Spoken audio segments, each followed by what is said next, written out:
All right, Dharma, thanks so much for doing this.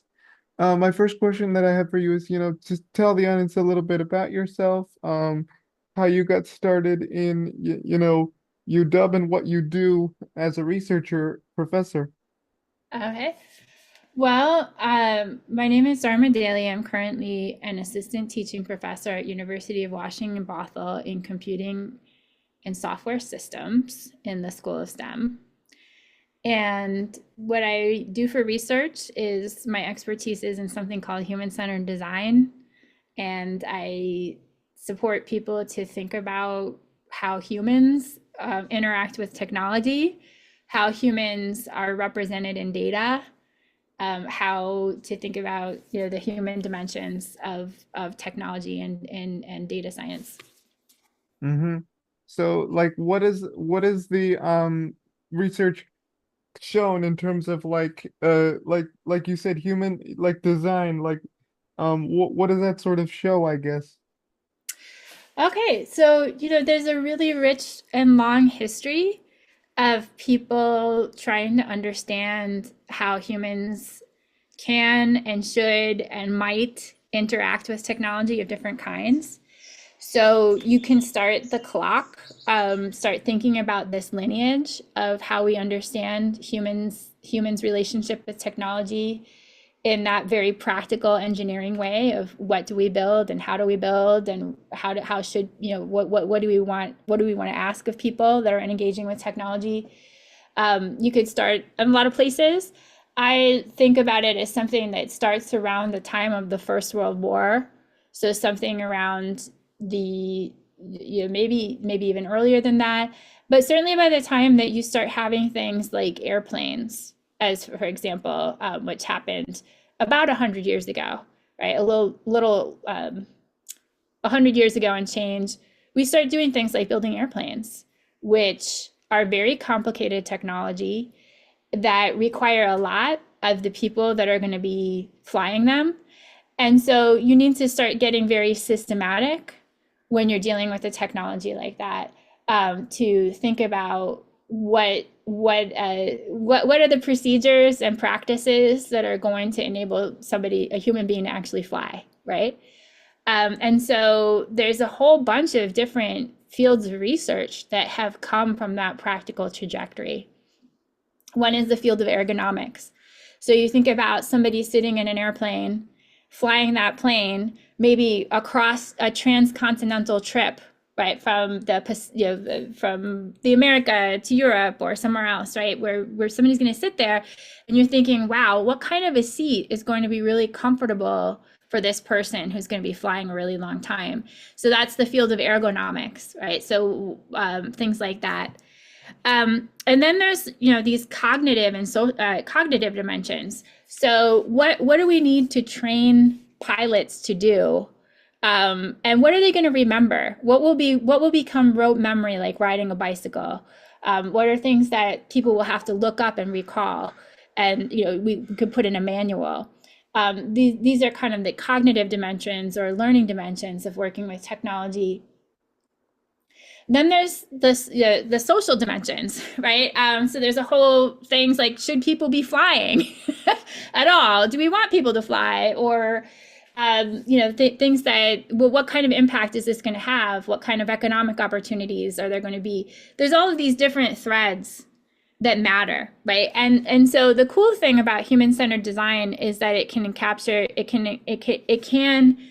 be a sort of focusing point to think about any aspect of where humans and technology are intersecting with each other. Mm-hmm. So, like the components of human centered design, are we looking at the sort of like are we looking at in terms of accessibility, or is there like much more of a broader sort of level to that? Okay, so I do not consider myself to be an expert at accessibility. And I want to say that this is kind of an interesting this is an interesting intersection. I think that I work with Dr. Anushka Zayomi, who is somebody that thinks a lot about the intersection of accessibility and human-centered design, how we teach and train engineers to think about those things. I don't consider myself to be that expert. So, but my understanding of it is, as somebody who has been fairly steeped in the research around human-centered design generally, I would say that there's a complicated relationship between human-centered design as it's been practiced and accessibility, right? So when we talk about human-centered design, it's often in technology context, it's often used interchangeably for user-centered design. And user-centered design is that condensement of everything that we can know about how people behave, how people want, people's motivations, the whole range of where human touches a technology, condensed down into thinking about this person as a user that we might be selling to, that might also be interchangeable with a target marketing audience. There's all these different layers, right, that are kind of packed down and condensed. And one of the interesting things about user-centered design is that historically, the power of user-centered design comes from thinking about one user group at a time. And in fact, when we're designing technology and we're training people to think about technology design and how it's practiced over the last couple of decades, around agile project management, these kind of things, very integral to that is the idea of the user story. So it really helps with all of the complexity that there are in contemporary systems when you're designing them, to have to only think about one user at a time. So literally, instead of having a bunch of demographic stats that are telling you here's a profile of some population of potential users, or some profile of potentially people that we can market to, the user story will actually help us to think about a single person, as as as Marcia, a lab technician. I need to update the results of of the tests every day, in the lab, or something like that. We have one goal that we're trying to achieve for one type of user. And so that has a lot of power, because it really helps us to simplify what we're thinking about when we're thinking about what we need to build. What is this software actually going to do? How is this technology actually going to work when we're just trying to solve one person's problem at a time? The danger of that is that for a lot of systems, we're not thinking about how we may never get to the edges of thinking about very systematically about many different kinds of users. And so, if you want to take a different model, say like an epidemiologist that's trying to map, health outcomes for an entire population, right? Or something like that, where you're really trying to think systematically about every person's experience, engaging with a pathogen, or, a nutritional profile for, for the whole population or something like that. That's a really different mindset, right? That's multivariate. That's a different kind of complexity, multivariate complexity, that doesn't quite intersect with how we think about and do things in technology design. Mm-hmm. I know that you said that you weren't an expert in accessible design, but is that something that you would like to consider, diving further in terms of researching about it more? Is that something that piques your interest? So absolutely it does. I also feel that yes. And actually, Anushka, Dr. Zayami and I have a paper that we worked on together, that is coming out in July through a conference called Respect, that is about how to on-ramp students into thinking about inclusive design. So I am collaborating on those things, and I do care, and I do want to learn more. I also feel that there's some there's a lot of there's some underlying things that everybody should know about inclusive design, right? And then there's things that there's levels of expertise that I probably am not going to develop. Like Dr. Zayomi, for example, really focuses on neurodiversity and all the different ways that we don't all think the same way, which is a beautiful and joyful thing, but can be problematized depending on how somebody is interacting with the technology. And so, how do we prepare people to think about how do we prepare somebody who is just maybe a software engineer going out into the world to think about the fact that when they're building a system, not everybody that engages with that system is going to perceive that system exactly the same way because we do have neurodiversity, right? So there's a balance there, I think, and I think I'd be interested to hear what you think for somebody with my ability to influence students. Like, what do you think are the things that you would like every engineer that I'm helping to train up? Like, what do you want them to know about accessibility and accessible design? Are you asking me? Yeah, why not? Um, Do you well, have thoughts about that? in terms of like accessible design, it has to you have to like find ways to, and this is my opinion, find ways to like make sure that the design that you're making, that you're implementing, is adapted to the person's needs. Because, for example, someone might be blind, someone might have low vision, or someone might not have have limb loss or whatever. So making like adapting it to the person's needs, is what I would say. Yeah. And yeah, I really want to interview Dr. Zayami on the podcast to get her take. I will definitely do that. Now, So in my experience, I think everybody's on board for that in principle, but then the question becomes, how do we do it in practice, right? hmm And I think that my curiosity is around what are the real world things that constrain people being able to exercise their conscience and their desire to do accessible design. And so, and part of that is, I think, how we conceive of the field, how we conceive of engineering itself as a job and as an identity, and the kinds of commitments that we have, and the ways that we manage projects. And so things like those are sort of the levels that I'm thinking about it on. And so which to me touches not only on accessibility, but also things like even more broadly that conversation, but something like that many people there's I think a lot of embedded class differences and other things that sort of play out in how technology design happens, that we're not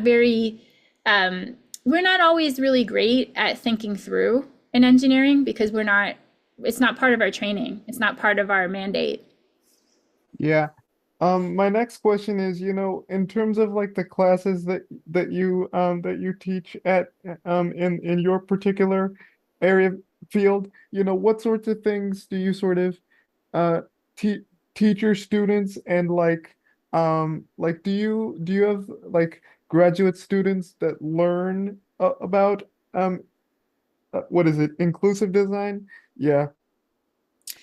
Yeah. So I think so these days, I mean, mostly I'm working with undergraduates. And so I'm working, and throughout the time that I've been at UW in different opportunities to teach and mentor, I've worked with everything from pre-college, so people that are seniors that are coming in, through to working with professionals that are professional scientists, but mostly what I'm thinking about these days is really teaching undergraduate software engineers.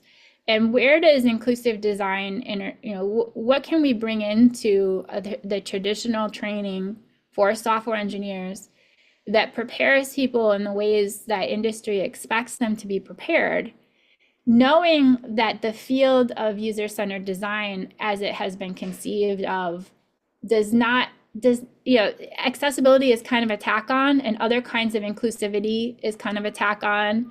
Thinking about the civic implications of technology, kind of a tack on.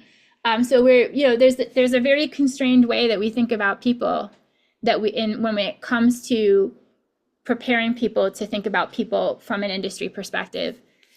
And so there's some sort of on-ramping is the way that Dr. Zoyomi and I have been talking about it and thinking about it. What is that sequence for that on-ramping? Because we are a vocation, we are training people to do a vocation that exists that has expectations. People are going to get hired to do the software engineering job. If we stray too far from that training, then it won't be legible to people that they might be employed by, right? And at the same time, I think that we can all agree that there's lots of opportunity for improvement, and we want to prepare students for the world that actually exists, and make them capable of the changes that we want to see, to make designs that are far more inclusive and more delightful and useful for more people. Mm-hmm. And so to that point, how do you go by doing that? How do you make design more inclusive and more inclusive for people, I guess? Mm-hmm. Well, I think so. So the things that I've been working on in the classes that I teach focus a lot on a lot of the power dynamics of how design teams work. So it doesn't seem, I'm really working on the mechanics of getting people just basically to be able to think from it, to be able to do real inquiry on people's experiences, right? And so I start off in the classes that I'm teaching with what I call micro skills around human-centered design. So we start with things like active listening exercises, because how can you learn about somebody's experience if you can't listen to them? I teach them things like how, I have them more and more emphasis on how to do analysis around user experience. We focus a lot more on that, because I think a lot of what my observation is that, at least in the Seattle area, a lot of the students I work with have been exposed to something that they think is user-centered design. And that user-centered design is kind of a toy version. Like maybe they did it at a summer camp in 8th grade, or they know people in the industry and they think design is about making cool stuff. And it can be about making cool stuff. It can be very aspirational. It can be like designing things for people that you think are cool or are just like you. But when we have to design for people who have really different experiences than we do, or different needs than we have, or are constrained in different ways, or have really different goals, we need to get really serious about how we do our inquiry around that. How do I know what your experience is? I need to know the tools. I have to have these tools of being able to find you, engage with you in a really respectful way, learn from you and your experience. I have to be very careful about how I'm thinking about your experience and what I've learned, and not overselling or underselling what that is, right? So the core things that I'm focusing on are, how do people do due diligence research when they're what I call designing for strangers, right? Because what happens is, it's very, very easy in any design process for us to just fall back on our own knowledge. Our own experience of the world is so rich right? It's so Hmm. rich and so deep, and my inner thoughts and my feelings, that's just so normal for us to just fall back on our own experience. And so I think everything that, if we want to be aware of designing for people that have really different experiences, step one is just really knowing where we need to lean into due diligence around that. Um, and so, like an example that I've been playing with in the last couple of quarters, I've been having my user-centered design students go off and do interviews. And what happens is it's really easy to get an interview with somebody that you know and that is on board and wants to talk to you about something that you care about. But if you have somebody maybe that's skeptical of your motives, or you don't have a trusted relationship with, or you don't have rapport with, they're not even going to want to talk to you, right? Hmm. And so if we don't build in sort of even time to cultivate those relationships and find the people that we can really learn something from that's different than our own experience, and really give ourselves the time to find those people, even if something as much, as it takes time to find somebody to interview that you can learn from, right? And students are surprised by that. And there's something about the momentum in a traditional industry development context that cuts all of that out, right? There's this expectation that you have a certain cycle that you're building your tech on, and whatever doesn't loop into that cycle is just kind of out of scope. And so I think we need to build, a lot of people in my world say, you don't move faster than the speed of trust. So I'm trying to create these opportunities for students to realize what it takes to actually build trust with people that we can learn from, to sort of give them permission to act on their own conscience, and give them the sense of what it takes to just learn from people. Hmm. And lastly, how can sort of inclusive design, I guess, lead to like a better future? Because oftentimes when new technology comes around, it's more transformative and can really sort of change the way uh people do things. With the rise of AI, it's starting to become, very dominant. So what I want to know is, like, how can inclusive design, I guess, lead to um what do I want to say? Lead to like change our thinking for how, it can be seen as a transformative tool, I guess. Well, I think that you're asking a really deep question that Yeah. really is something that I think a lot about, because I think we do not spend enough time really learning from I'm really curious about what AI would how it would change and how it would be different if we had a wider group of people that were really deeply involved in visioning what AI could be, right? And it's hard because, for a lot of reasons it's hard, but I think a lot of those hard reasons are also made up, right? Like, so, if you can imagine, for example, I think one of the things I hear a lot of people talk about is AI taking jobs. Hmm.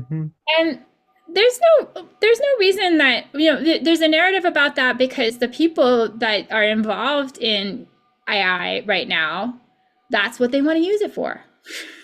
They want to use it, to reduce work hours that people have. And so what if we gave this to people that wanted to create jobs, right? Or what if we wanted to re-envision the work that people do? That there would be a totally different story about AI if more people that were involved in let's create new opportunities for people to have new kinds of work, right? And Hmm. so, yeah, that I think that inclusive design is a necessity for 21st first century world. I don't think anybody should be waiting for somebody to give you permission to weigh in. I think we need people that just want to step up and say, I'm designing AI now, and this is what this is what it looks like, right? If you're waiting for people that sort of are the tech gurus or whatever, I don't think they're going to bring inclusive design down to the street. But I think we can. I think I would love to see more people get involved in having a say over the future of AI, and Hmm. I'm really hoping for that. Yeah, it's the same thing with like Chat GPT, there's this sort of device that allows people to, write papers, effortlessly. And it's sort of this idea. Now I'm a little biased, but I'm not a big fan of Chat GPT. I like doing it old school. I like the old school writing essays and papers, but other people are like, oh, this is a useful tool. It saves time. But like some people like myself are kind of on the fence, like, you know. Yeah, and then I think I think that's important, right? So that we actually did the last 2 quarters I was working with students on learning with AI. So people were out doing interviews and we were doing all kinds of different analysis and sometimes using AI to do things like research, but together so that we could learn about and reflect on what we're doing, right? So and have these kind of conversations about why do some people like it and some don't. And one of the surprising things that we learned from interviewing students about AI use is that there are students, yes, there's people in their 20s that don't want to use AI.